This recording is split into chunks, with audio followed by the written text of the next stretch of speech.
History doesn't fracture by accident. Nations don't just happen. Every border, every language, every tribe can be traced back to a single family that walked off the ark onto wet ground. If Genesis 10 is true, then racism collapses, pride collapses, and the illusion that we're self-made collapses. This chapter tells you where the world came from, and it quietly sets up why the world is so divided. Let's walk through Genesis 10. First, the setting. Traditionally, Genesis was written by Moses around 1446 to 1406 BC, while Israel was still in the wilderness. That's when it was written. But the events of Genesis 10, they take place much earlier, shortly after the flood, like somewhere around 2300 BC or so, depending on the chronology. The ark has landed, the waters have receded, humanity has started again through Noah and his three sons, Shem, Ham, and Japheth. Genesis 10 is called the Table of Nations. Now, when you hear the word nation, don't think modern political states with flags and passports. In Hebrew, it refers to ethnic groups, people groups defined by family lines, languages, and land. And another word you'll see is genealogy. That simply means a recorded family line. In the ancient world, genealogies weren't filler. They were identity. They told you who you were, where you belonged, and what promises applied to you. So this chapter isn't random names. It's a map of humanity. Let's start with the sons of Japheth in verse 2 through 5. His descendants spread north and west, regions that would later include parts of Asia Minor and Europe. Verse 5 says, "From these the coastland peoples spread in their lands, each with his own language, by their clans in their nations." Genesis 10:5. Pause there. Languages. Genesis 11 hasn't happened yet. The Tower of Babel, where God confused languages, is next. So Genesis 10 is structured thematically, not strictly chronologically. It's showing you the outcome before explaining the event. We're getting the Table of Nations first. Then we'll see how the languages were divided. Next up, the sons of Ham. Power and rebellion. In verses 6 through 20. Ham's sons included Cush, Egypt, called Mizraim, Put, and Canaan. From this line comes Egypt, Babylon, Assyria, and the Canaanites. These are not minor players. These are future world powers and future enemies of Israel. And then we meet Nimrod. Nimrod is described as a mighty one on the earth and a mighty hunter before the Lord. Genesis 10:8 through 9. That phrase, before the Lord, can mean in God's sight, but it can also carry the sense of defiance. The word mighty here implies dominance, a powerful ruler. And look what he builds. Babel, Erech, Akkad, Nineveh. Babel will become Babylon. Nineveh will become the capital of Assyria. These cities later oppose God's people. So watch what's happening. Just a few generations after the flood, human pride rises again.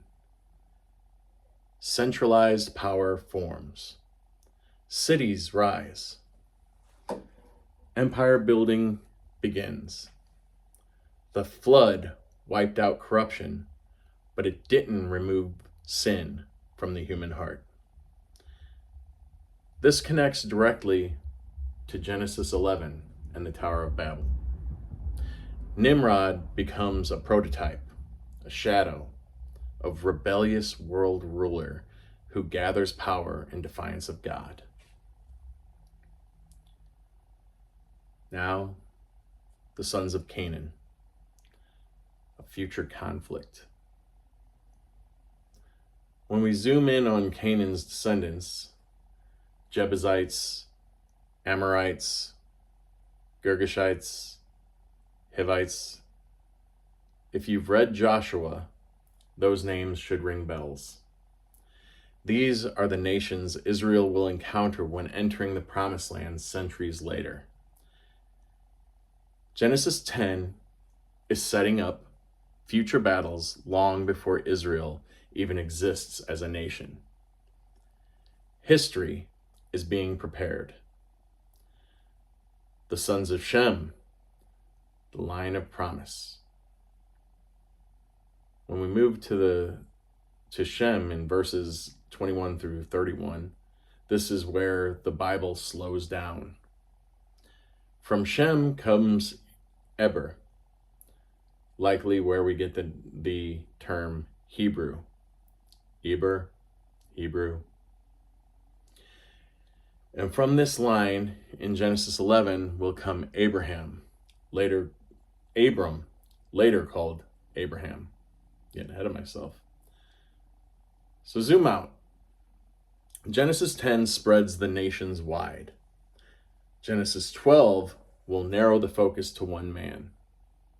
That's intentional, because in Genesis 12:3, God will say to Abraham, "In you all the families of the earth shall be blessed."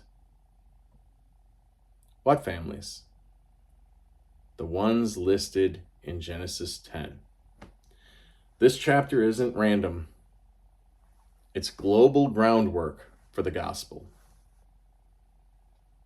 In his days, the earth was divided. Genesis 10:25 says about Peleg, "For in his days the earth was divided." Most likely, this refers to the division of languages at Babel in Genesis 11. Again, Genesis 10 gives the outcome. Genesis 11 gives the explanation. So watch the New Testament connection. In Acts 17:26, Paul says, "And he made from one man every nation of mankind to live on all the faces of the earth." One man. That ties back to Noah and ultimately to Adam. Christianity does not teach separate origins for races. It teaches one human family. Genesis 10 destroys racial superiority at its root. We are all related. What this chapter teaches us, let's be clear. 1, God is sovereign over nations. The spread of people groups is not random migration. God oversees it.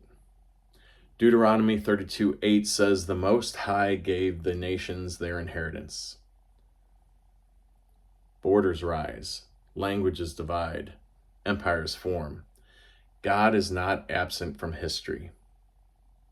2, unity of humanity. All nations descend from Noah's sons. There is no biblical foundation for racism, period. If Genesis 10 is true, then every human being shares bloodline history. 3, sin survives judgment. The flood happened, judgment came, but pride returned. Nimrod rises, Babel is built. The problem is not environment, it's the human heart. 4. God has a redemptive plan. Genesis 10 feels massive, global, but God is about to narrow the story from all nations to one line, to one man, to one covenant. And through that covenant, Jesus Christ's blessing goes back out to all nations. Revelation shows people from every tribe, tongue, and nation worshiping God. That only makes sense if Genesis 10 is the starting point. Here's what just happened. The world repopulated. Empires began forming. Rebellion stirred again. And God quietly preserved a line through Shem. Genesis 10 is the family tree of the world. It's not a boring list. It's a blueprint of humanity and the setup for both Babel's rebellion and Abraham's promise. And if this chapter is true, then every person you see, every language you hear is part of a story God has been writing since the ark door opened. May the truth set us all free.